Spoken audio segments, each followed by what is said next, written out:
I'm on my way to get the mail, and I got some inspiration from my good ENFP friend Katrina about, she's bringing up the example of Lazarus and how Jesus wept before resurrecting Lazarus, meaning that he was so upset, well, being that Jesus Christ is an INFJ, and him being an FE user around all that FI would have caused him to weep.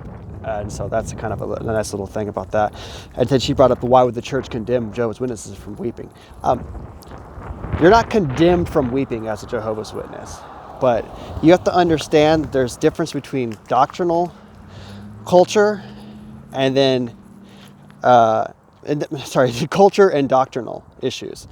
Okay, because Jehovah's Witnesses have a separate cultural thing, and all religions do. There's a Catholic culture, there's a Baptist culture, there's a Methodist culture, there's a Witness culture, a Mormon culture, a Lutheran culture, Islamic culture, Sunni culture, Shiite culture. All these different religions and sects all have their own distinct culture, and Witnesses are no different. It's just more obvious because they're typically more extreme, because they're going to follow the line of code of what the religion is like itself. And so when it comes to grief, there's an underlying sentiment that if you weep too much for the loss of someone who died, it means you don't have enough faith and you don't really believe in the coming paradise and resurrection.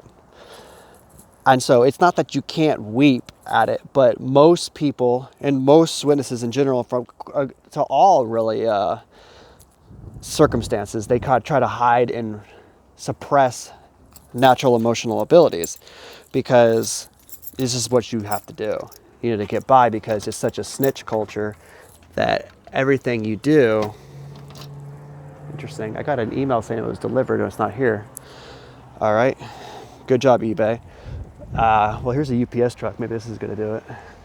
No. Well, it's good to get outside and walk anyways. But, and so you have a culture that dictates behavior. It's not necessarily in the Watchtower itself.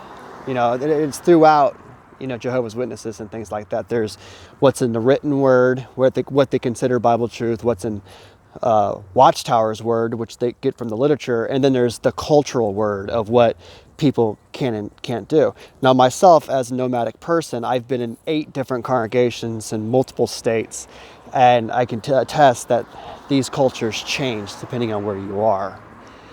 So you might go someplace where dancing's okay, then dancing's not okay. You might go someplace and there's a costume, and that's okay, and then this is not okay. And so, but for the most part, because Jesus did that, that's irrelevant. The witnesses don't really care what Jesus did anyways. They may think they do, but everything they do is completely contrary to what Jesus did, because Jesus fed the needy. He fed the poor. The apostles clearly had evidence of donating money to the poor, because when Judas brought that up, it wouldn't have been like a new idea about the very expensive oil that the woman put on Jesus' feet and hair. And so, it's in the culture in that sense. And so, so just the fact that you have the accounts of Jesus weeping, that doesn't mean that in the culture, witnesses are not going to look down upon that right there.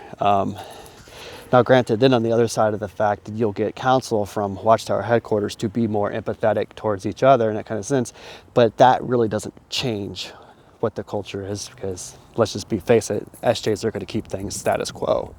And so what traditionally is witnesses make fun of other religions, because when they go to non-Jehovah's Witness memorials of family members, they're always appalled at how upset everybody is and how much crying and mourning and weeping there is at a memorial. They literally make fun of people for this.